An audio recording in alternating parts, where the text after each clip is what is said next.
Yes a very good evening to all of you. कैसे हैं आप सब बेटा? आई होप बहुत अच्छे होंगे।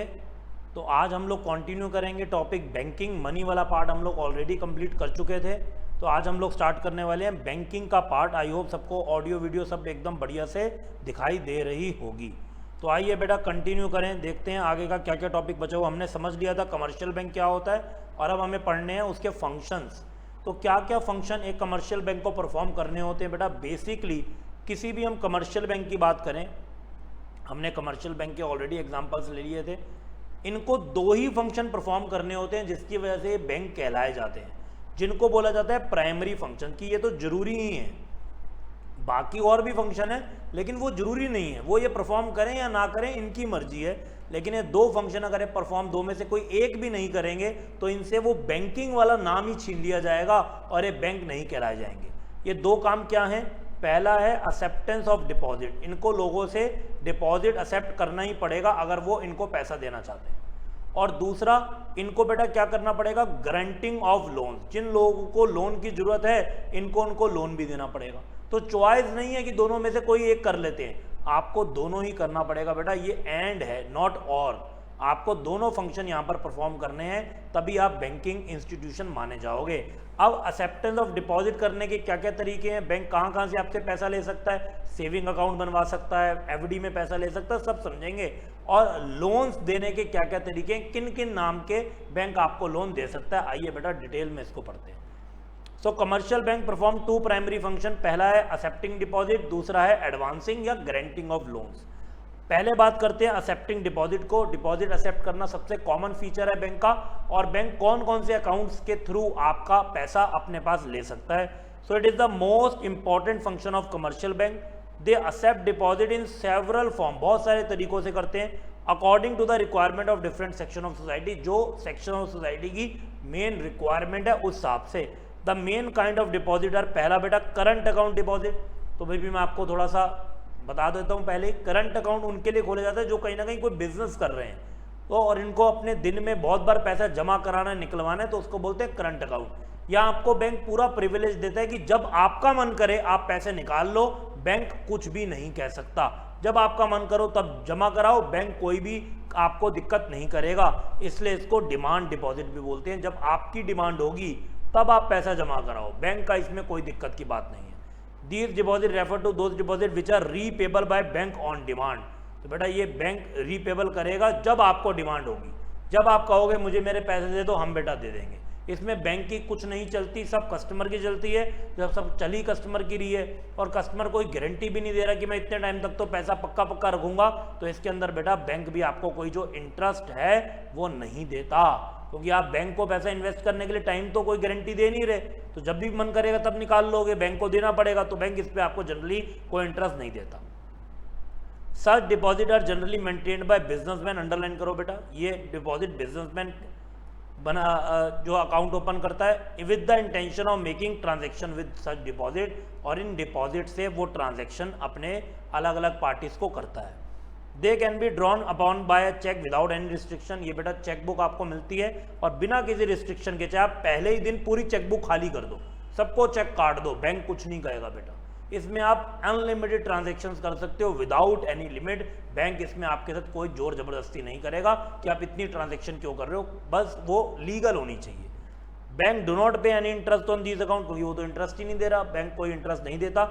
Rather bank impose service charges for running these account, बल्कि बैंक इसके ऊपर सर्विस चार्जेस कई कई जगह लगाता है कि हम आपको सर्विस दे रहे हैं बैंकिंग की, और आप तो हमें पैसे की कोई गारंटी भी नहीं दे रहे, तो इंटरेस्ट नहीं देंगे, उल्टा आप पे इंटरेस्ट या चार्जेस लगा सकता है। तो क्लियर हुआ बेटा सब लोग को? पहला अकाउंट, यस, ये पहला अकाउंट हमने पढ़ा बेटा जिसका नाम है करंट अकाउंट। दूसरा अकाउंट जिसका नाम है फिक्स डिपॉजिट, या इसको टाइम डिपॉजिट भी बोलते हैं। फिक्स डिपॉजिट को बेटा आप लोग बहुत बार एज अ लेमैन एफडी के नाम से घर पे सुनते होंगे कि एफडी करवा लेते हैं। एफडी बेटा एक्चुअली में पूरा नाम होता है एफडीआर, फिक्स्ड डिपॉजिट रिसीट, क्योंकि आपको एक कागज मिलता है उसमें, उसको रिसीट बोलते हैं। और अकाउंट का नाम होता है फिक्स्ड डिपॉजिट अकाउंट या टाइम डिपॉजिट। इसका नाम टाइम डिपॉजिट इसलिए बेटा क्योंकि यहाँ पर बैंक आपको पैसा तभी देगा जब एक सर्टेन टाइम पीरियड कंप्लीट होगा। तो ये रीपेबल बाय टाइम होता है, ये रीपेबल बाय डिमांड नहीं होता कि जब डिमांड करी तब पैसा होगा, नो, इसको टर्म डिपॉजिट भी बोलते हैं। जब टर्म पूरा होगा तभी आपको पैसा मिलेगा। Fix deposit refer to those deposit in the amount is deposit with the bank for, underline करो, फिक्स्ड पीरियड ऑफ टाइम, एक पर्टिकुलर पीरियड ऑफ टाइम के लिए आप डिपॉजिट करके रखते हैं। सर ये कितना होता है बेटा, डिपेंड करता है आपको कितने टाइम की एफडी बनवानी है। It can be 1 year, it can be 2 year, generally it can be 3 year. 3 साल से ज़्यादा की भी एफडी हो सकती है बेटा, डिपेंड करता है आपको कितने समय तक बैंक से पैसा वापस नहीं चाहिए, आप तब तक के लिए एफडी करा सकते हैं। ठीक है बेटा जी, तो ये आपका हो गया फिक्स डिपॉजिट। आगे चलते हैं।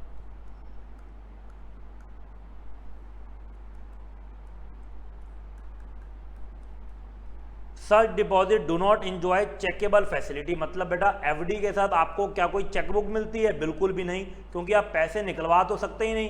पैसे तो तभी निकलेंगे जब आपकी एफडी मैच्योर होगी, 1, 2, 3 साल या जितने भी साल की एफडी है, बीच बीच में तो निकालेंगे नहीं करंट अकाउंट की तरह। तो यहाँ पर आपको कोई चेकेबल फैसिलिटी मतलब चेकबुक बैंक नहीं देता फिक्स डिपॉजिट में। And these deposit carry a high rate of interest, ये इसका सबसे ज़्यादा एडवांटेज है कि यहाँ पर जो आपको इंटरेस्ट मिलता है वो आपको सबसे ज़्यादा मिलता है बेटा। सब अकाउंट से सबसे ज़्यादा इंटरेस्ट आपको एफडी के अंदर मिलेगा, क्योंकि आप बैंक को सबसे ज़्यादा टाइम की यहाँ पर श्योरिटी दे रहे हो।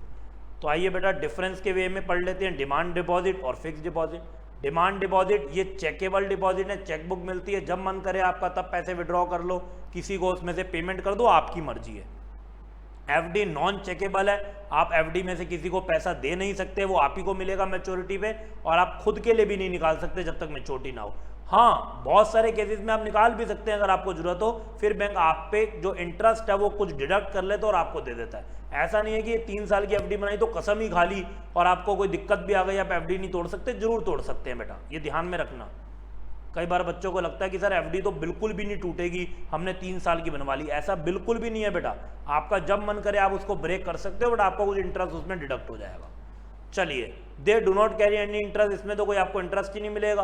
दे carry interest which varies directly with the period of time, period to period vary करेगा। अलग 1 साल का अलग इंटरेस्ट होता है, 2 साल की एफडी का अलग होता है, 3 साल की अलग होता है, अलग अलग होता है। और बेटा बैंक टू बैंक भी ये वेरी करते हैं, और साथ में टाइप ऑफ कस्टमर पे भी वेरी करते हैं। अगर आप सीनियर सिटीजन नहीं हो तो आपका रेट कम होगा, सीनियर सिटीजन को उसमें भी थोड़ा एडवांटेज होता है।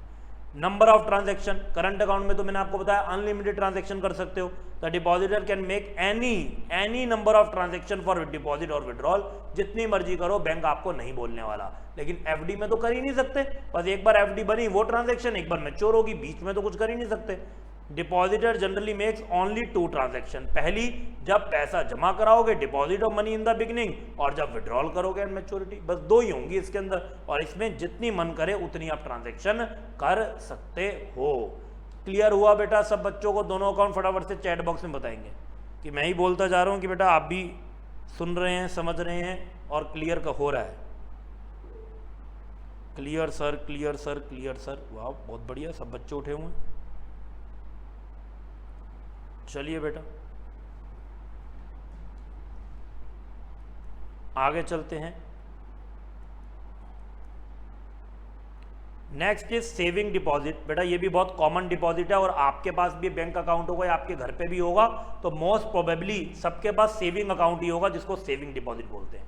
इसमें क्या होता है, इसका आपको थोड़ा बहुत इंटरेस्ट मिलता रहता है, 3% 4% का जनरली, और इसमें भी आप थोड़ी बहुत डिपॉजिट्स करा सकते हैं, थोड़े बहुत विड्रॉल इन अ मंथ कर सकते हैं। अनलिमिटेड वाला हाल नहीं है करंट की तरह, क्योंकि अगर आप बहुत सारी ट्रांजैक्शन करेंगे तो बैंक को हो जाएगा शक, उनको लगेगा आपसे सेविंग में भी कुछ बिजनेस कर रहे हैं, और वो आपको कहेंगे भैया ऐसा नहीं चलेगा, आप अपना अकाउंट शिफ्ट कराओ और करंट अकाउंट ओपन कराओ, आपका सेविंग लग ही नहीं रहा। तो बेटा आपको अपना अकाउंट चेंज करना पड़ सकता है, क्योंकि सेविंग का पर्पस होता है हाउस होल्ड, और हाउस होल्ड रोज पैसे जमा करके बैंक में डिपॉजिट नहीं करा सकता, रोज विड्रॉ नहीं कर सकता।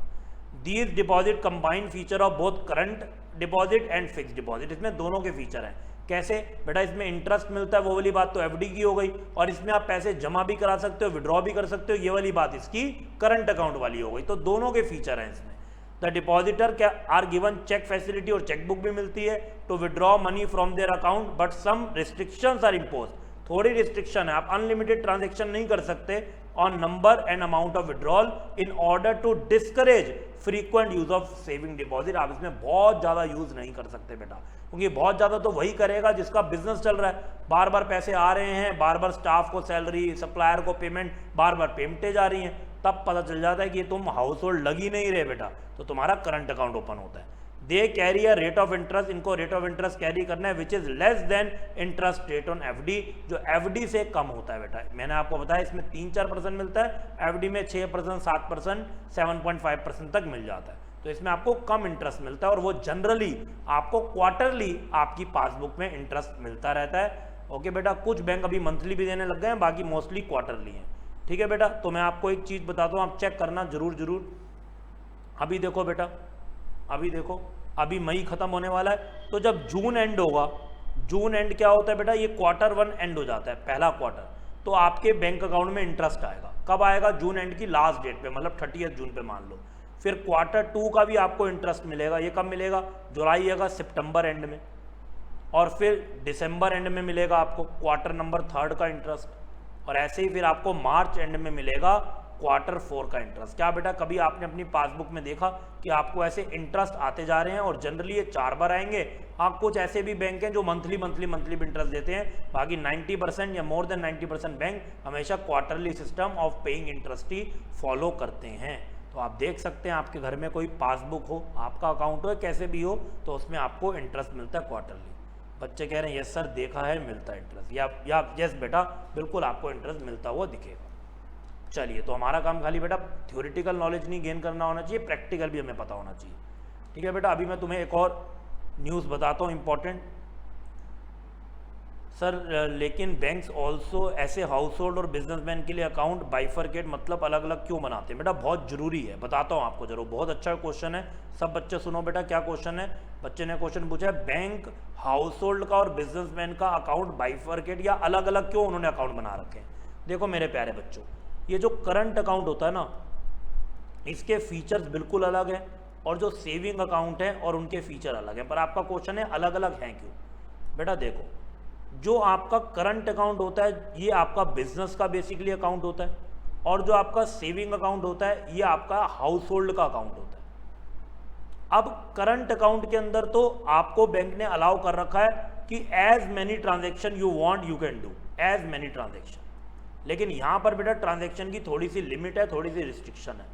तो जब क्योंकि आप जितनी मर्जी ट्रांजैक्शन कर रहे हो, तो बैंक को तो भरोसा ही नहीं है ना कि आप जो पैसा जमा करा रहे हो वो ज्यादा देर तक आपका टिक भी पाएगा। आप जब मर्जी रिमूव कर दो और जब मर्जी बहुत ज्यादा पैसा जमा करा दो, इसलिए बैंक आपको यहाँ कोई इंटरेस्ट दे ही नहीं सकता।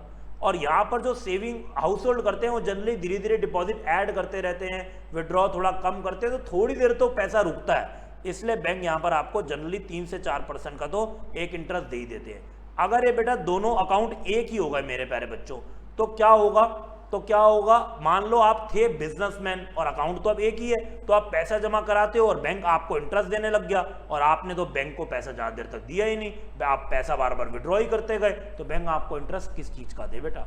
इसलिए ये करने के लिए ये अकाउंट अलग अलग बनाए हुए हैं। दूसरी बात बेटा, ये जो करंट अकाउंट होता है ना, ये जनरली जैसे मैंने बोला बिजनेस का है, और बिजनेसमैन काम कर रहा है, प्रॉफिट हो रहा है, तो उसको टैक्स भी पे करना है। तो गवर्नमेंट को ना बहुत सारे करंट अकाउंट का बैलेंसेस पता होने चाहिए, तो वो सेविंग वाले बैलेंस के तो रिपोर्ट इनकम टैक्स डिपार्टमेंट को इतनी इजीली नहीं देती जब तक इसमें बहुत कुछ ना हुआ हो। लेकिन जो करंट अकाउंट का डाटा है वो इनकम टैक्स डिपार्टमेंट को रेगुलरली सप्लाई होता है, क्योंकि उनको पता है कि ये किसी बिजनेसमैन का अकाउंट है और मुझे देखना है कि ये जो मुझे टैक्स दे रहा है क्या ये बराबर है या कम है, या कुछ ये गड़बड़ कर रहा है, और गड़बड़ कर रहा है तो मैं इसको नोटिस भेजूंगा।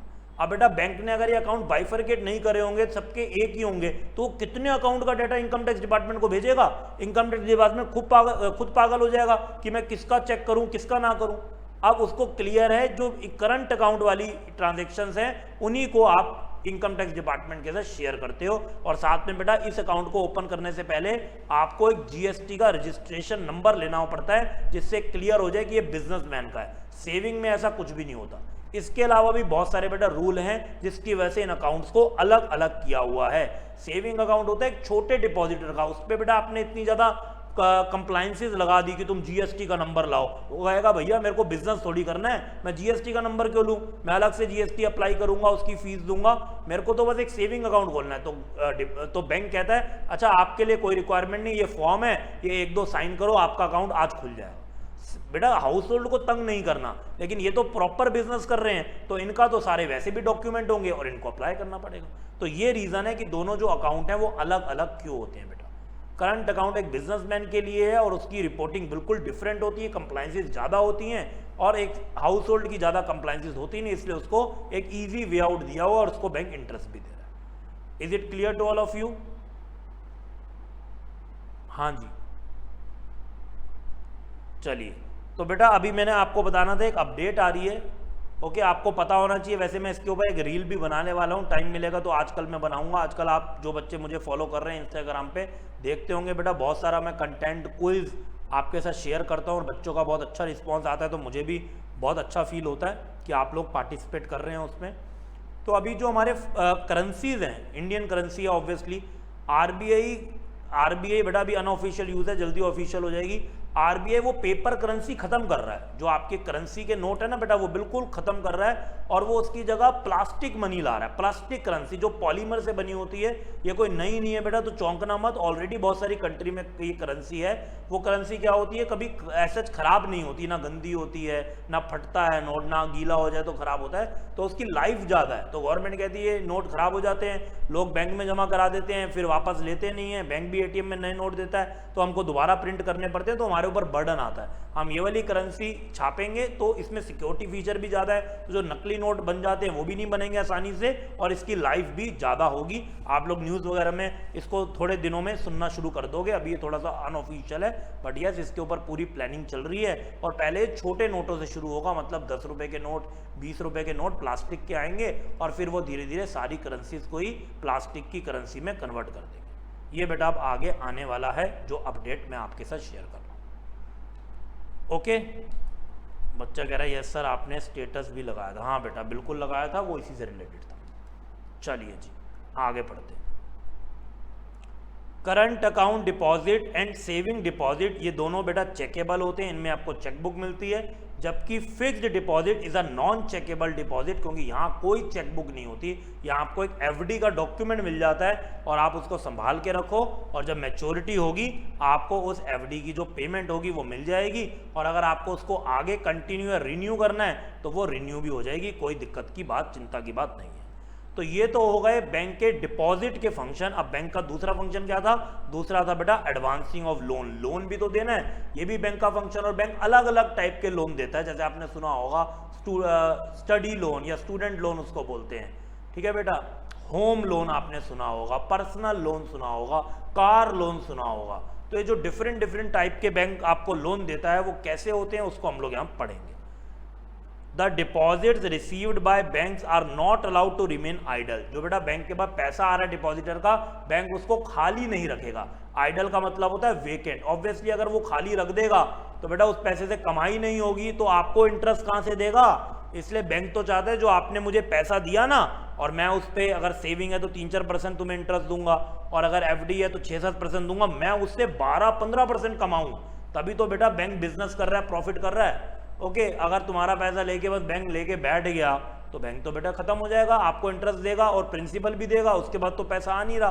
तो वो क्या करता है, so after keeping certain cash reserve, कुछ पैसा वो अपने पास कैश में रिजर्व में रखता है, बाकी जो बैलेंस है वो दे देता है नीडी बोरोअर को, जिनको लोन चाहिए होता है, और इंटरेस्ट चार्ज करता है उनसे कि भैया अब तुम मुझे इंटरेस्ट दो, क्योंकि जिनसे मैंने पैसा उठाया हुआ है मैं भी तो उनको इंटरेस्ट दूंगा। और फर्क ये है, तुमको इंटरेस्ट देगा बैंक बेटा 6-7%, और तुम्हारा पैसा जिसको आगे देगा उससे लेगा 10%, 12%, 15%, जो भी उसका रिस्क प्रोफाइल होगा उस हिसाब से। Which is the main source of income of this bank, जो इन बैंक का मेन सोर्स ऑफ इनकम है।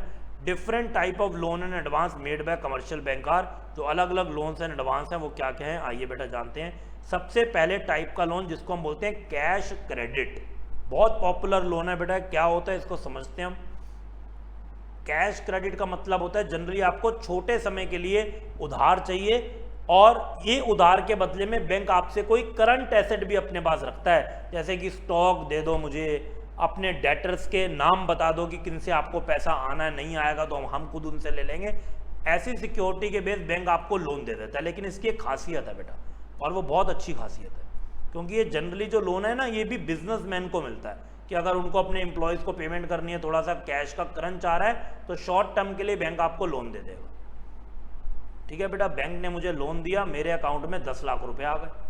अब जब इनके 10 लाख रुपए आए और बेटा मेरे तो पैसों का जुगाड़ हो ही गया, तो अगर मैंने 10 लाख रुपए अकाउंट में तो आ गए, मैंने इसमें से कुछ पैसे निकाले ही नहीं, नो विड्रॉ, मैंने निकाले नहीं बेटा, मेरे अकाउंट में पड़े हुए। ठीक है, तो मुझे बताओ, और मान लो बेटा मैंने 6 महीने पैसे अपने पास रखे और 6 महीने के बाद ये 10 लाख रुपए बैंक को वापस कर दिया कि ये लो अपना पैसा, मेरा काम हो गया जो मुझे करना था, क्या बैंक मुझसे कोई इंटरेस्ट चार्ज करेगा कि नहीं करेगा? बैंक ने 10 लाख रुपए दिए थे और मैंने वो 10 लाख रुपए बैंक को वापस कर दिए। बताओ बेटा, क्या बैंक मेरे से इंटरेस्ट चार्ज करेगा कि नहीं करेगा? करेगा सर, करेगा सर, सब बच्चे कह रहे हैं करेगा, करेगा बेटा। यही तो कमाल की बात है इस लोन में। इस लोन में बैंक कहता है मैं चेक करूंगा कि क्या तुमने मेरा पैसा यूज भी किया। अगर तुमने यूज ही नहीं किया तो तुम्हें कुछ भी इंटरेस्ट नहीं देना बेटा। और अगर मान लो तुमने 10 लाख में से खाली 3 ही लाख यूज किया तो 3 लाख पे इंटरेस्ट दो, तुमने 5 लाख यूज किया तो 5 लाख पे दो। यही सबसे बढ़िया फीचर है बेटा इस टाइप के लोन का। जितना यूज करेंगे उतने पे इंटरेस्ट देना है। आ तो गया पूरा मेरे अकाउंट में, पर इंटरेस्ट उतने पे देना है जो मैं विड्रॉ करूंगा। एक बच्चा कह रहा है सर ऐसे तो व्यक्ति झूठ बोल देगा कि मैंने आपका पैसा यूज नहीं किया। बेटा ऐसे कैसे बोल देगा? आपके पासबुक में वो जो लोन है उसका बैलेंस आया, अब आप इसको यूज करोगे तो क्या पासबुक में एंट्री नहीं होगी? उसी में से तो पैसे जाएंगे, क्या दिखेगा नहीं? तो बेटा जब दिखेगा तो पता चल ही जाएगा यूज किया कि नहीं किया। मेरा तो बैलेंस यूज ही नहीं हुआ ना, इसलिए मैं कह रहा हूं। तो बैंक मेरे पे कोई इंटरेस्ट नहीं लगाएगा और अपना बस पैसा चुपचाप वापस ले लेगा। कितनी बढ़िया बात है, मेरे पास एक सेफ्टी भी आ गई कि पैसा पड़ा हुआ है और इंटरेस्ट भी नहीं देना। अदरवाइज बेटा ऐसा कोई लोन होता है क्या? कहीं पे भी नहीं होता। कोई व्यक्ति आपको लोन का अमाउंट देता है, अब आप यूज करो या ना करो उसकी टेंशन नहीं है, वो तो इंटरेस्ट लेगा ही लेगा पूरे अमाउंट पे जब उसको लेना होगा। लेकिन यहां पर बैंक कहता है कि मैं तभी लूंगा जब आपने एक्चुअल में भी यूज किया। तो बेटा ये बहुत जेन्युइन जो कस्टमर होते हैं उन्हीं को ये लोन दिया जाता है, जिनकी क्रेडिट वर्दीनेस बहुत अच्छी होती है, जो एक अच्छी रेपुटेशन होल्ड करते हैं। चलिए पढ़ते हैं। Cash credit refers to a loan given to the borrower against his current asset, जैसे कि उसके शेयर्स के ऊपर लोन मिल जाएगा, स्टॉक के ऊपर, बॉन्ड्स वगैरह में उसने इन्वेस्टमेंट करी हुई है। अब क्रेडिट लिमिट इज सैंक्शन, एक क्रेडिट लिमिट सैंक्शन की जाती है एंड अमाउंट क्रेडिट करा जाता है आपके अकाउंट में, आपके अकाउंट में उतना अमाउंट दे दिया जाता है। बोरोअर में विड्रॉ एनी अमाउंट, बोरोअर उस लिमिट के अंदर कितना भी अमाउंट विड्रॉ कर सकता है with in his credit limit, जो उसको क्रेडिट लिमिट मिली है। लेकिन जो इंटरेस्ट है वो चार्ज होगा on the amount actually withdrawn. जो आप पैसा विड्रॉ कर रहे हैं बस उतना इंटरेस्ट चार्ज होगा, उससे ज्यादा चार्ज बिल्कुल भी नहीं होने वाला। This is the best feature जो बिजनेसमैन को बहुत अच्छा लगता है कि लोन ले लो, क्या दिक्कत है, यूज आएगा तो कर लेंगे, नहीं आएगा तो कोई बात नहीं, कौन सा इंटरेस्ट लग रहा है। और बाकी हर टाइप के लोन पे बेटा इंटरेस्ट पूरा लगता है। चलिए अगला लोन है जिसका नाम है डिमांड लोन। ये भी बेटा अच्छा टाइप का लोन है, लेकिन इसी डिमांड लोन को कहीं ना कहीं हम लोग स्टूडेंट लोन भी बोलते हैं या एजुकेशन लोन बोलते हैं। ये बेटा देखो क्या होता है, इसमें डिमांड वर्ड का मतलब ही क्या है? डिमांड का मतलब है जब बैंक डिमांड करेगा आपको बैंक को उसका पैसा वापस करना पड़ेगा। जब वो डिमांड करेगा बेटा, एक तुम्हें वार्निंग दे देगा, एक तुम्हें नोटिस भेज देगा, तुम्हें अब वो लोन बैंक को वापस करना ही पड़ेगा, चाहे तुम्हें कितनी भी जरूरत हो। नहीं तो वो तुम्हारे ऊपर इंटरेस्ट पेनल्टी या और कोई प्रोसीडिंग स्टार्ट कर सकते हैं। सर ये तो गुंडागर्दी हुई। नहीं बेटा, गुंडागर्दी नहीं है। तुम ऐसा कुछ गलत काम करते हो तभी बैंक डिमांड करता है कि मुझे मेरा पैसा वापस दो, मुझे तुम पे शक हो रहा है। और बेटा एजुकेशनल लोन भी इसी तरीके के होते हैं। सर एग्जाम्पल दो बेटा, एक बच्चे ने MBA करने के लिए लोन लिया 40 लाख रुपए का। हाँ बेटा लोग लेते हैं, बहुत सारी जगह से MBA ऐसे ही 40 लाख, 50 लाख, 60 लाख, 1-1 करोड़ रुपए लग जाता है, ऐसी भी जगह से MBA होती है। ओके, उनके पेरेंट्स अफोर्ड नहीं करते थे, उन्होंने एजुकेशन लोन ला दिया। बच्चा था नालायक, ठीक है बेटा, उसका SEM 1 का एग्जाम हुआ। SEM किसको बोलते हैं? सेमेस्टर को। बेटा आप 12th क्वालिफाई करेंगे ना तो आप बहुत सारी ऐसे कोर्सेज में देखेंगे वो सेमेस्टर बोलते हैं, वहाँ यूनिट टेस्ट, एनुअल एग्जाम ऐसे वर्ड नहीं होते। सेमेस्टर 1 में बेटा उसकी बैक आ गई। सर बैक क्या होता है? कंपार्टमेंट समझ लो, या मान लो वो फेल हो गया, ठीक है बेटा, फेल हो गया। तो जब बच्चा इतना नालायक है, आपको क्या लगता है ये कल को कुछ बड़ा इंसान बन पाएगा? क्या ये 40 लाख का बैंक का लोन उतार पाएगा? या बैंक को बेटा इस पे शक हो रहा है कि ये तो बच्चा नालायक निकला, इसके माँ बाप ने लोन लिया लेकिन बच्चा तो पढ़ नहीं रहा, ये हमारा भी पैसा कहाँ चुकाएगा? हाँ जी, बच्चे कह रहे हैं हाँ सर नहीं चुकाएगा। तो बेटा जब नहीं चुकाएगा तो बैंक कहता है कि ये जो लोन है ना, मुझे आगे तो मैं तुम्हें लोन दूंगा नहीं क्योंकि तुम फेल होगा। एक वार्निंग देगा कि अगले सेमेस्टर का भी मुझे रिजल्ट बताना। सर क्या बैंक को आपको रिजल्ट बताना पड़ता है? बेटा बिल्कुल, आपके जो सेमेस्टर के रिजल्ट आ रहे हैं मार्कशीट बैंक में सबमिट होगी, और आपका आगे जो रिजल्ट है अगर वो ठीक आने लग गया फिर तो ठीक है, लेकिन नहीं आया तो बैंक डिमांड करेगा जो मैंने लोन दिया वो वापस करो और आगे तो तुम्हें लोन मिलेगा भी। तो ऐसा हो जाता है, तुम्हारा बिजनेस है उसमें प्रॉफिट ही नहीं आ रहे, उल्टा लॉस आ रहे हैं। बैंक को डर लगता है ये बिजनेस तो चल ही नहीं पा रहा, ये मुझे लोन कहाँ से देगा? बैंक आगे क्या लोन स्टॉप कर देगा और तुम्हें कहेगा तुम यहाँ तक का पेमेंट करो, हम आपको आगे लोन नहीं देंगे। तो बेटा जब तुम कुछ गलत करते हो तभी बैंक डिमांड करता है कि वापस कर देंगे। इसको बोलते हैं डिमांड लोन। तो demand loan refers to those loan which can be, underline करो, recalled on demand by the bank at any time. Bank जब मर्जी वो लोन वापसी ले सकता है जब उसका मन करे। लेकिन बेटा बैंक पागल नहीं है कि जब मन करा तो इससे ले लेता हूँ, नहीं बेटा, वो तभी लेगा जब तुम्हारा बिजनेस अच्छा नहीं चल रहा, जब तुम अच्छे से पढ़ाई नहीं कर रहे, या कोई और रीजन है। मतलब जब बैंक को अपना पैसा वापस आता हुआ नहीं दिख रहा, उसमें दिक्कत लग रही है, तो ही बेटा बैंक अपना लोन वापस लेगा, नहीं तो उसको क्या पड़ी है, नहीं तो दिया ही क्यों था उसने, वो तो बेटा दे के रखेगा ताकि उसको इंटरेस्ट मिले। लेकिन जब उसको लगेगा कुछ गड़बड़ लग रही है तो बेटा वो वापस ले लेगा। Entire sum of demand loan is credited to the account. यहाँ पर बेटा पूरा जो लोन का अमाउंट है वो आपके अकाउंट में आता है और इंटरेस्ट भी पे किया जाता है पूरे सम पे। यहाँ ऐसा नहीं होता कि जितना आपने यूज किया, ना ना ना ना ना, वो खाली कैश क्रेडिट में है। यहाँ आप यूज करो या ना करो, आपको लोन मिल गया और आपका पहले दिन से पूरे अमाउंट पे इंटरेस्ट स्टार्ट हो जाएगा बेटा। वो बस कैश क्रेडिट में था कि जितना विड्रॉ करते हो उतने पे लगेगा, विड्रॉ नहीं करते तो लगेगा ही नहीं। यहाँ तुम विड्रॉ करो ना करो, पूरे पे तुम्हें इंटरेस्ट देना। चलिए जी, इसके बाद अगला आता है शॉर्ट टर्म लोन। बेटा नाम से क्लियर है, जो शॉर्ट टर्म नीड्स के लिए लोन बनाया जाता है उसको बोलते हैं शॉर्ट टर्म। लेकिन इसमें आपको कुछ सिक्योरिटी रखनी पड़ती है, प्रॉपर्टी के डॉक्यूमेंट रखने पड़ेंगे बेटा, और कोई चीज सिक्योरिटी देनी पड़ेगी जिससे बैंक आपको लोन देगा। They are given as personal loan against some collateral security. Personal काम के लिए लोन आपको चाहिए। The money is credited to the account of borrower and borrower can withdraw money from his account. आपके account में पैसा आ जाएगा, आप अकाउंट से पैसा निकाल सकते हो, और यहां पर भी इंटरेस्ट पेबल है इंटायर सम पे बेटा। मैंने आपको क्लियर कर दिया, खाली कैश क्रेडिट में ऐसा होता है कि जितना विड्रॉ करोगे उतने पे इंटरेस्ट लगेगा, बाकी सब में बेटा पूरे पे लगेगा, तुम विड्रॉ करो या ना करो।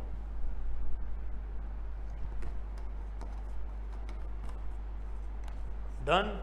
चलिए बेटा आगे चलते हैं। नेक्स्ट इज कंडीशंस क्या क्या हैं एक फाइनेंशियल इंस्टीट्यूशन की बैंक बनने के लिए। कब कोई एक बैंक कहलाया जाएगा? बेटा मैंने तो आपको बता ही दिया, बैंक तभी बैंक हो सकता है जब वो दोनों काम करे। कौन से दोनों काम? Acceptance of deposit and granting of loan. The main function of a commercial bank is to accept deposit and advance loan. ये दो फंक्शन है, डिपॉजिट एक्सेप्ट करे और लोन एडवांस करे। फाइनेंशियल इंस्टीट्यूशन को बैंकिंग इंस्टीट्यूशन तब कहा जाएगा सिर्फ और सिर्फ ओनली व्हेन, एक तो वो परफॉर्म करेगा both the function, accepting deposit के भी और एडवांसिंग लोन के भी बेटा। डिपॉजिट भी एक्सेप्ट करे और लोन भी लोगों को दे, ये दोनों काम करेगा तभी बैंक को बैंक बोला जाएगा, तभी बैंक को बैंक बोला जाएगा। ये हम पहले भी पढ़ चुके हैं। चलिए बेटा, इसीलिए दो इंस्टीट्यूशंस हैं जिनको बैंक नहीं बोला जाता, चाहे वो थोड़े थोड़े बैंक वाले काम करते हैं। कौन कौन से? आइए बेटा पढ़ते हैं। आप लोगों ने कभी देखा होगा पोस्ट ऑफिस? हाँ सर, जहाँ चिट्ठी डालते हैं, लेटर बॉक्स। हाँ बेटा, तो वो पोस्ट ऑफिस खाली लेटर बॉक्स नहीं होता बेटा, वो आपका पैसा भी डिपॉजिट करता है और उस पर आपको इंटरेस्ट भी देता है, लेकिन वो तब भी बैंक नहीं है। क्यों नहीं है? क्योंकि पैसा डिपॉजिट तो करता है लेकिन लोन नहीं देता। तो post office are not bank as they do not perform the function of lending. Lending वाला फंक्शन नहीं करता, although they accept deposit from the public. और बेटा डिपॉजिट तो एक्सेप्ट करता है, आपको वो इंटरेस्ट भी देता है, लेकिन वो क्योंकि आपको लोन नहीं देता इसलिए पोस्ट ऑफिस कभी बैंक नहीं कहलाया जाता। ऐसे ही बेटा हम बात करें LIC और UTI की, ये भी बैंक नहीं है। ये क्यों नहीं है? क्योंकि ये एक्सेप्ट नहीं करते हैं डिपॉजिट, ये पैसा लेते नहीं है, आपको लोन वगैरह तो देते हैं, although they perform the function of lending money. तो दोनों एक एक काम कर रहे हैं। पोस्ट ऑफिस क्या कर रहा है? ये डिपॉजिट कर रहा है, LIC UTI क्या कर रहा है बेटा, ये लोन दे रहा है, तो ये भी नहीं है। आपने और भी इंस्टीट्यूशन सुने होंगे लोन वाले, जैसे कि मुथूट फाइनेंस, गोल्ड दो लोन ले लो, मल्लापुरम बैंक फाइनेंस, वो भी है बेटा। इसकी फुल फॉर्म लिख लो, LIC तो आपको पता ही है, life insurance corporation, and UTI unit trust of India. ये दोनों बेटा आपको लोन तो दे देते हैं पर आपसे डिपॉजिट एक्सेप्ट नहीं करते। इसको बेटा सब लोग लिख लो पहले।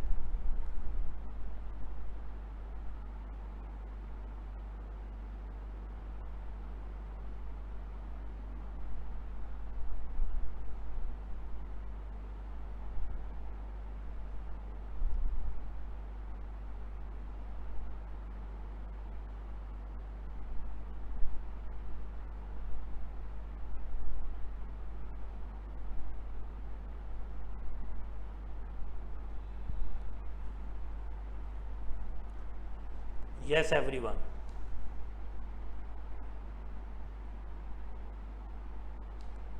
Done.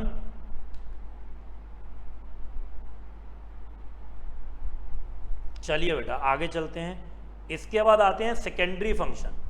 इसके अलावा भी बेटा कुछ फंक्शंस हैं जो जरूरी नहीं है बैंक करे, लेकिन वो करता है ताकि कस्टमर उनका परमानेंट बने। क्योंकि बेटा आजकल कस्टमर ना बहुत जल्दी स्विच हो जाते हैं हर जगह, इवन बैंक में भी।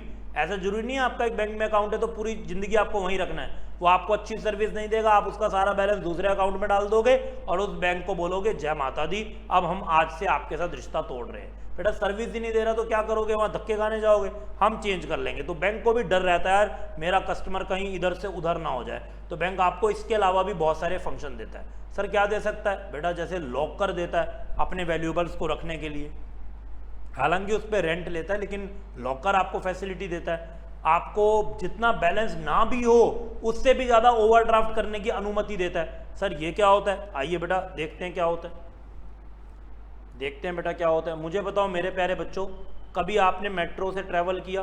सर बार बार करते हैं, इसमें कौन सी बड़ी बात है। क्या आपका भी मेट्रो के कार्ड का बैलेंस नेगेटिव में गया? सच सच बताना बेटा, क्या किसी बच्चे का मेट्रो का कार्ड का बैलेंस नेगेटिव गया? यस सर, बच्चा कह रहा है यस सर, अभी भी नेगेटिव बच्चा कह रहा है अभी भी सर नेगेटिव ही है, बहुत बढ़िया। यस सर मेरा, हाँ जी सर, यस सर। तो बहुत सारे बच्चे हैं, इसका आप जानते हो कॉन्सेप्ट। तो बेटा मेट्रो का आपका जब बैलेंस नेगेटिव हो जाता है तो जब आप अगली बार रिचार्ज कराएंगे, मान लो मेरा बेटा बैलेंस हो गया, फॉर एग्जाम्पल ले रहा हूँ बेटा, इमोशनल मत हो जाना, मेरा बैलेंस हो गया -20। अब मैं रिचार्ज जब कराऊंगा 200 का, तो क्या मुझे 200 का बैलेंस मिलेगा? कितना मिलेगा चलो बताओ, छोटा सा क्वेश्चन है, फटाफट से बताओ, बहुत इजी क्वेश्चन। कितना मिलेगा मुझे फिगर बताओ बेटा। 180 180 180 180 220। अरे ये कौन सा नालायक बच्चा है, 220 किसने बोला बेटा? 180 180 180। चलो कोई बात नहीं, बच्चा थोड़ा ज़्यादा इमोशनल हो गया, बच्चे का बैलेंस बढ़ गया, बट करेक्ट आंसर कितना है बेटा? 180 मिलेगा। क्योंकि जो 20 रुपये तुम्हारा नेगेटिव चला गया ना, ये भी तो एडजस्ट होगा और अब 180 रुपये तुम्हारा बैलेंस रहेगा। यही फैसिलिटी बस बैंक तुम्हें देता है, जिसको हम बोलते हैं ओवरड्राफ्ट फैसिलिटी। अब देखो क्या होता है, मेरे अकाउंट में बेटा 5 लाख रुपए और मैं बैंक का बहुत बढ़िया कस्टमर हूँ। ओके, मैं बहुत अच्छा बैलेंस रखता हूँ, कभी मेरा कोई चेक फेल नहीं हुआ, मैं बैंक का अच्छे कस्टमर में से आता हूँ। अभी मुझे बस थोड़ा सा दिक्कत चल रही है, तो मेरे अकाउंट में 5 लाख रुपए हैं। मेरे को एक कस्टमर को या एम्प्लॉय या किसी को भी, एक क्लाइंट को अर्जेंट पेमेंट करनी है 6 लाख रुपए की। तो मैं बैंक को फोन करता हूँ, बैंक साहब मेरे अकाउंट में तो 5 लाख हैं, पर मुझे किसी को अर्जेंट पेमेंट करनी है 6 लाख की, क्या मैं कर दूं? बैंक कहता हाँ तुम बहुत अच्छे कस्टमर हो, तुम ऐसा करो 6 लाख की पेमेंट कर दो, चाहे तुम्हारे अकाउंट में पैसे भी नहीं है, मैं संभाल लूंगा, मैं उसका चेक पास करवा दूंगा, चेक फेल नहीं होगा कि तुम्हारी इज्जत खराब ना हो। तो इसी फैसिलिटी को बोलते हैं ओवर, मतलब एक लेवल से ज्यादा, ड्राफ्ट का मतलब विड्रॉ कर लिया। लेकिन ये पैसा आपको बहुत जल्दी बेटा बैंक में वापस करना पड़ता है। मतलब 1 लाख मेरा अकाउंट एक तरीके से नेगेटिव में चला गया, 5 लाख बैलेंस था, 6 लाख का मैंने चेक काट के दे दिया, लेकिन ये चेक भी क्लियर हो सकता है अगर मैं बैंक का अच्छा कस्टमर हूं। बैंक मेरी इज्जत को मार्केट में खराब नहीं करवाएगा। ठीक है बेटा, बैंक को इतना मेरे पे क्रेडिट वर्दीनेस है कि वो कोई दिक्कत नहीं है।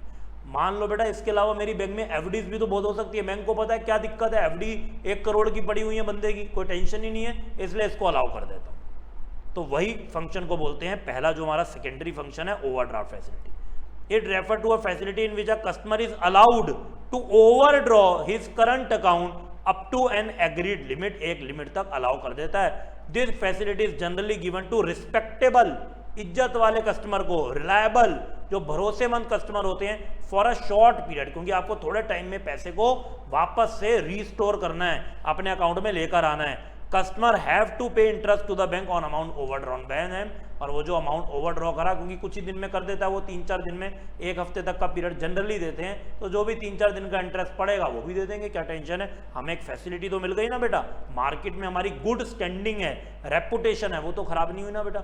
चेक क्लियर ना होना, अभी तो बेटा लोग हर एक चीज को बड़ा कैजुअली लेते हैं, लेकिन एक्चुअल में चेक बाउंस हो जाना, चेक फेल हो जाना बहुत बड़ी उस बिजनेस के लिए डिसरिस्पेक्ट मानी जाती थी बेटा, बहुत बड़ा डिसरिस्पेक्ट होता था बाउंस होना, लोग इसके ऊपर केस कर देते थे कि मेरा चेक बाउंस तुमने कैसे कर दिया, मुझे पैसे कैसे नहीं मिले, तो ये बहुत बड़ा डिसरिस्पेक्ट होता था कुछ बिजनेसेस के लिए। इसलिए बेटा ये बैंक सपोर्ट करता है कि तुम चेक दो और मैं बाउंस नहीं होने दूंगा, मैं अपने ऊपर वो 1 लाख रुपए बियर कर लूँ। चलिए बेटा नेक्स्ट फीचर है डिस्काउंटिंग बिल्स ऑफ एक्सचेंज, ये तो आपका कहीं ना कहीं अकाउंट का फीचर है, आइए बेटा इसको भी समझ लेते हैं, देखो क्या होता है, आइए बेटा समझते हैं। एक बिजनेसमैन है मिस्टर राजू, ठीक है बेटा, उसके पास एक कस्टमर आया बेटा, तो मिस्टर राजू ने कस्टमर को सामान दिया, कितने रुपए का, 40,000 रुपए का, ठीक है जी, किस पे दिया, उधार पे। तो बेटा उधार पे दिया, लेकिन मिस्टर राजू को डर था कि उधार के चक्कर में मैं परेशान ना हो जाऊं, ये पैसे ही ना दे, तो क्या करते हैं बेटा लोग बिल बनवा लेते हैं, अकाउंट्स में आप पढ़ते हैं बिल ऑफ एक्सचेंज हो जाता है। तो उसने कहा ये कागज का टुकड़ा है कस्टमर भाई, इस पे साइन कर कि तू मुझे 40,000 रुपये 3 महीने बाद देगा, ठीक है बेटा। कस्टमर ने साइन कर दिए, ये 40,000 रुपये का कागज का टुकड़ा राजू के पास आ गया as a proof, as a security कि कल को पैसे नहीं देगा तो मैं इसको कोर्ट में स्यू कर दूंगा, नोटिस दिलवा दूंगा, पैसे तो देने पड़ेंगे। तो 3 महीने के बाद ये कस्टमर पैसा देगा, ऐसा इसने लिख के अंडरटेकिंग दे दी। अब बेटा मिस्टर राजू को मान लो आफ्टर 1 मंथ ही पैसों की अर्जेंट नीड पड़ गई, तो कस्टमर ने तो 3 महीने के बाद देने हैं, तो राजू को कहाँ से पैसा मिलेगा। तो एक फैसिलिटी बैंक देता है, बैंक कहता है हमारे पास आओ ना, हम किस लिए बैठे हैं। तो ये जो BR है ये इसके पास लेकर जाएगा बेटा बैंक के पास बिल, और बैंक अब 1 महीना तो पहले ही हो चुका, 2 महीने बचे, 2 महीने के बाद कस्टमर से पैसे ले लेगा, और राजू को बैंक आज ही आज पैसे दे देगा जब वो बिल देने आया, थोड़े से डिस्काउंटिंग चार्जेस काट के। मतलब 40,000 का बिल है बेटा, मान लो 500 रुपये काट के 39,500 वो राजू को दे देगा, और वो 40,000 रुपये 2 महीने के बाद कस्टमर से ले लेगा। इस प्रोसेस को बोलते हैं discounting of bills of exchange. Clear है बेटा सब लोगों को, यस और no? Is it clear to all of you? Okay, आपने पढ़ा भी होगा अकाउंट्स में, तो ये चीज भी फैसिलिटी बैंक आपको देता है। So it refers to a facility in which holder of a bill of exchange, जिसके पास बिल है, मतलब राजू के पास इस केस में, can get the bill discounted with the bank, वो बैंक से डिस्काउंट करा लेगा। डिस्काउंट का मतलब थोड़े पैसे कम करा के पैसे ला सकता है before the maturity, after deducting the commission. बेटा बैंक कुछ कमीशन काटेगा, बैंक पे कर देगा बाकी बैलेंस होल्डर को, मतलब मिस्टर राजू को। ऑन मैच्योरिटी, जब मैच्योरिटी होगी बैंक को पेमेंट मिल जाएगी उस पार्टी से जिसने एक्सेप्ट किया था बिल, मतलब कस्टमर से। ठीक है बेटा, उस कस्टमर के घर जाएगा और बैंक कहेगा ये देखो ये कागज का टुकड़ा है ना जो तुमने मिस्टर राजू को दिया था, ये मेरे पास आ चुका है क्योंकि राजू ने मेरे से पैसे ले लिए, डिस्काउंट करा लिया, अब तुम मुझे पैसे दो। और कस्टमर बेटा वो पैसे इसको दे देगा, गॉट इट, बैंकर को वो पैसे दे देगा। चलो बेटा आगे चलते हैं। इसके बाद बैंक कुछ काम करता है एजेंट वाले। एजेंट का मतलब होता है मीडिएटर के बेटा काम करता है, ओके, मिडलमैन कह सकते हो आप। मिडलमैन के कुछ काम करता है कि कस्टमर को थोड़ा सा सिक्योरिटी मिले, थोड़ा सा इजीनेस हो बिजनेस करने के लिए। तो वो क्या क्या फंक्शन होते हैं आइए बेटा जानते हैं। Commercial bank also perform certain agency function for their customer, for these services bank charge, इन सब के लिए बेटा बैंक छोटी मोटी कमीशन लेगा, वही तो बेचारे की इनकम है फ्रॉम देयर क्लाइंट। और ये एजेंसी फंक्शन क्या क्या है बेटा, पहला फंक्शन है इसमें ट्रांसफर ऑफ फंड, पैसे को ट्रांसफर करना। बेटा पैसा खाली आपको ना with in a state he transfer नहीं करना होता, विद इन अ कंट्री भी करना होता है और आउटसाइड कंट्री भी करना होता है। अब बेटा मान लो आपको पैसा US भेजना है, यूएस भेजना है बेटा, तो यूएस में आप इंडियन रुपी भेजोगे कि यूएस डॉलर भेजोगे? बताओ बताओ बताओ बताओ बताओ। सर यूएस डॉलर भेजेंगे, डॉलर भेजेंगे। तो बेटा डॉलर तो तुम्हारे पास है ही नहीं, तुम्हारे पास तो गांधी जी वाला नोट है, इंडियन करेंसी। तो बैंक तुम्हारी इंडियन करेंसी को कन्वर्ट करता है और तुम्हारी दूसरी कंट्री में जो भी जिसको भेजना है वो भेज देता है इन पर्टिकुलर करेंसी, मतलब उस डॉलर में, और इस काम की बैंक आपसे छोटी मोटी कमीशन लेता है। तो bank provide the facility of economical and easy remittance. बेटा रेमिटेंस का मतलब होता है ट्रांसफर, लिख लो ट्रांसफर। रेमिटेंस का मतलब होता है ट्रांसफर ऑफ फंड, पैसे को ट्रांसफर करेंगे फ्रॉम प्लेस टू प्लेस, एक जगह से दूसरी जगह, with the help of instrument like demand draft, जिसको बेटा शॉर्ट में डीडी बोलते हैं। अब ये थोड़ा सा आउटडेटेड हो गया क्योंकि जरूरत नहीं पड़ती, अब तो ऑनलाइन बैंकिंग आ गया, मोबाइल बैंकिंग आ गया, ओके बेटा, इंटरनेट बैंकिंग आ गया, अब तो गूगल पे से ही आप पेमेंट कर लेते हो, पेटीएम वगैरह है। तो पहले ये फिजिकल इंस्ट्रूमेंट चलते थे, डिमांड ड्राफ्ट वगैरह। मेल ट्रांसफर, बेटा मेल ट्रांसफर कुछ नहीं है, इंटरनेट बैंकिंग है, असेक्ट्रा असेक्ट्रा। एक तो बैंक आपको ये वाला फंक्शन प्रोवाइड करता है। आज बेटा आप गूगल पे से भी अगर पेमेंट कर रहे हो ना, तो वो गूगल पे नहीं पेमेंट कर रहा, गूगल पे तो मैकेनिज्म है, पेमेंट आपके बैंक अकाउंट से ही जा रही है। तो बैंक आपको एक फीचर देता है रेमिटेंस करने की, पैसे ट्रांसफर करने की। उसके बाद बैंक आपके ब्याज पे कलेक्ट करता है और पेमेंट करता है वेरियस आइटम की। बेटा ये तो जानते ही आप, बैंक आपके ब्याज पे बहुत सारे काम करता है, जैसे कि बेटा मेरा डीमैट अकाउंट है। सर ये क्या होता है? बेटा डीमैट अकाउंट की फुल फॉर्म होती है डीमटीरियलाइजेशन अकाउंट। अगर आप स्टॉक मार्केट में डील करते हैं या आप म्यूचुअल फंड वगैरह खरीदते हैं तो जनरली आपको डीमैट अकाउंट चाहिए होता है। अब मैंने जिन शेयर्स में पैसा इन्वेस्ट कर रखा है वो जब कंपनी अच्छा परफॉर्म करती हैं तो अपने प्रॉफिट का कुछ हिस्सा मुझे भी देंगी, क्योंकि मैंने तो उनको पैसा दिया तभी वो काम कर पाए। तो वो जो प्रॉफिट का हिस्सा मुझे देती हैं वो होता है डिविडेंड। पर आप मुझे बताओ मेरे प्यारे बच्चों, ये जो डिविडेंड है ये कंपनी मुझे कैसे देगी? क्या मैं उस कंपनी के हेड ऑफिस में जाऊंगा? मतलब अगर रिलायंस के शेयर मेरे पास है और रिलायंस ने डिविडेंड अनाउंस किया तो मुझे मोटा भाई के पास मुंबई जाना पड़ेगा क्या छोटा सा अपना डिविडेंड लेने के लिए? या वो पैसा मुझे कैश में कोरियर करेंगे या कुछ और करेंगे? बताइए, बताएंगे मेरे बच्चे, मैं देखना चाहता हूं आपको कितना पता है प्रैक्टिकली। बताओ बेटा जो डिविडेंड मुझे मिलेगा वो कैसे मिलेगा? मेरी कंपनी जिनमें मैंने पैसा लगा रखा अच्छा परफॉर्म कर रही हैं, मुझे उनके प्रॉफिट का पार्ट मिलना चाहिए कि नहीं मिलना चाहिए? मिलना चाहिए, मैंने पैसा दिया, तो बेटा वो मुझे कैसे रिसीव होगा? बताओ, क्या वो कैश में आएगा मेरे घर में कोरियर? बैंक में आएगा सर, बैंक के थ्रू, बैंक के थ्रू।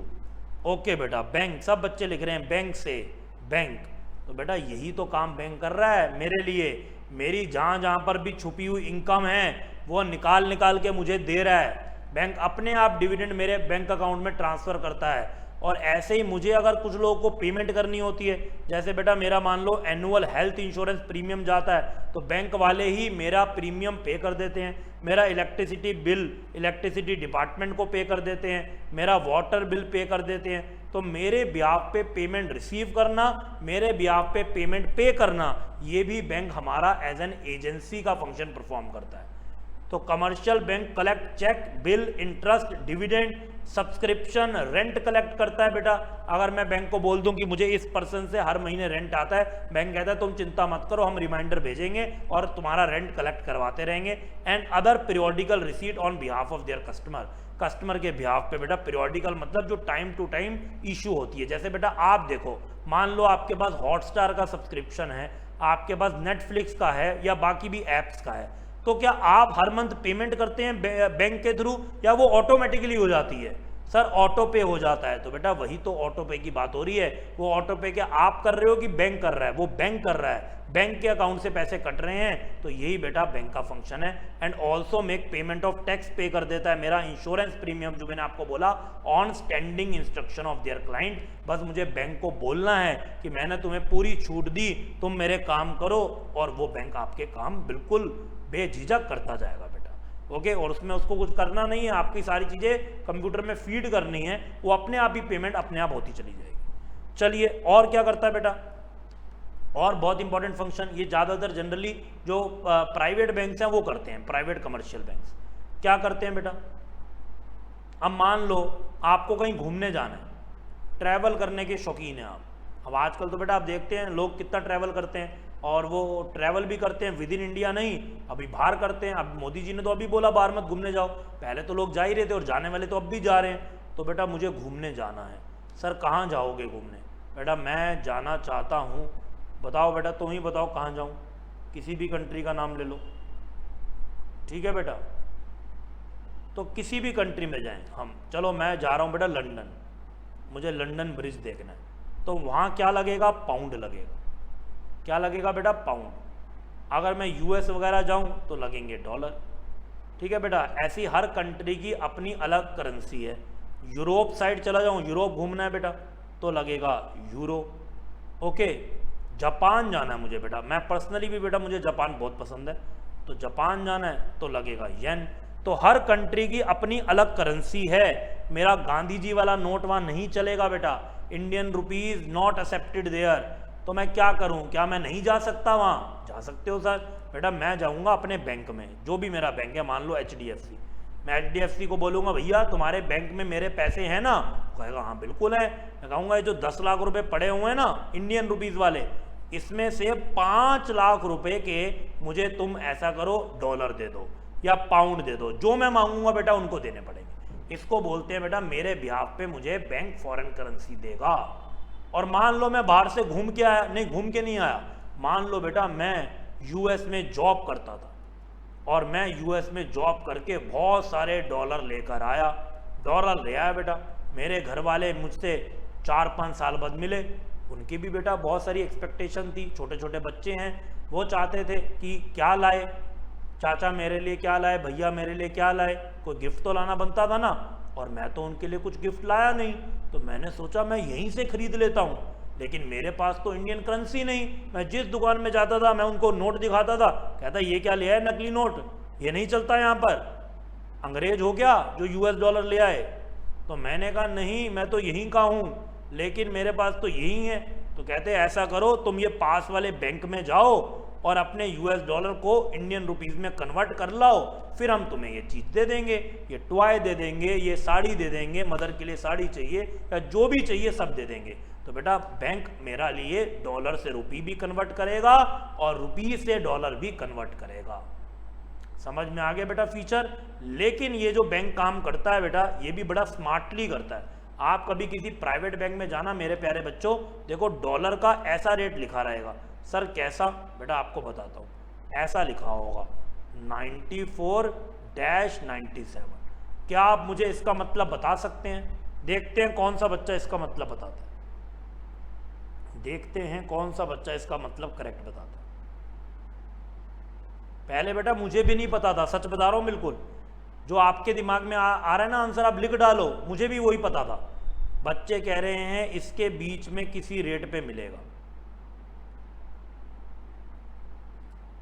सर की डॉलर की रेंज 94-97 है, वही बेटा मैंने भी बोला इस रेट पे मिलेगा, या आपने बोला रेंज ही है।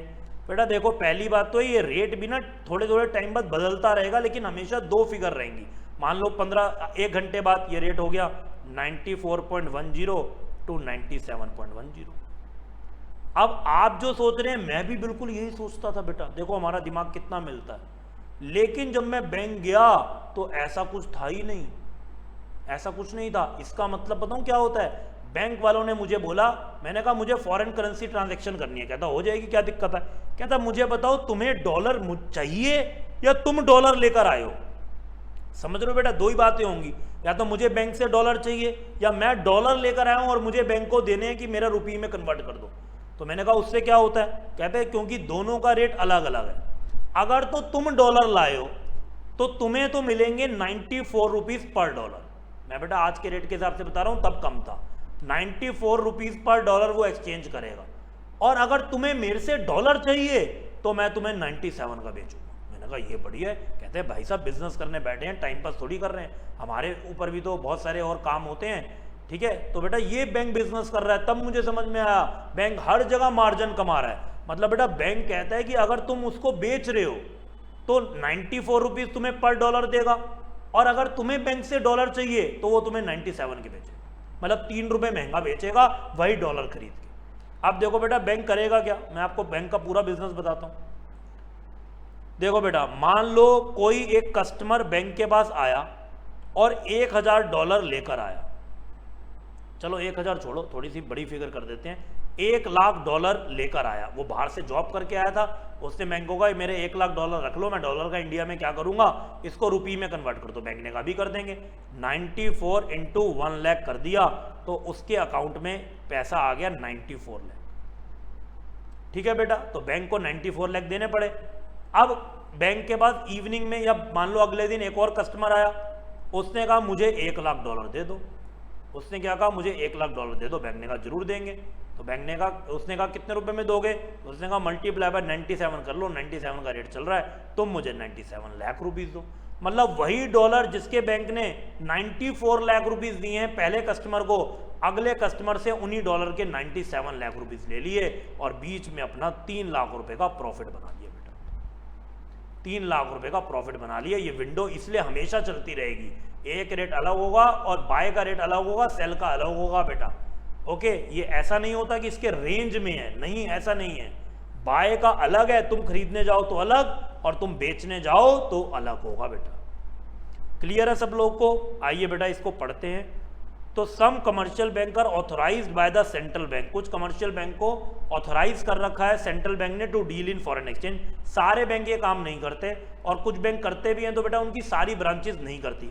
अभी आप अपने घर के आसपास देखोगे ना बैंक, तो वो ये काम ही नहीं करते होंगे, क्योंकि उनके आसपास ऐसे कस्टमर ही नहीं है जो फॉरेन करेंसी लेकर आए, उनको नीड पड़े। लेकिन बेटा आप चले जाओ सीपी सब समझते हैं, कनॉट प्लेस, यहाँ चले जाओ बेटा, यहाँ की जनरली हर ब्रांच के अंदर आपको क्या मिल रहा होगा, फॉरेन करेंसी मिल रही होगी, क्योंकि यहाँ फॉरेन टूरिस्ट आता है बेटा, उसको चाहिए होती है करेंसी, और वो डॉलर और बाकी सब करेंसी यहाँ मिल जाती है।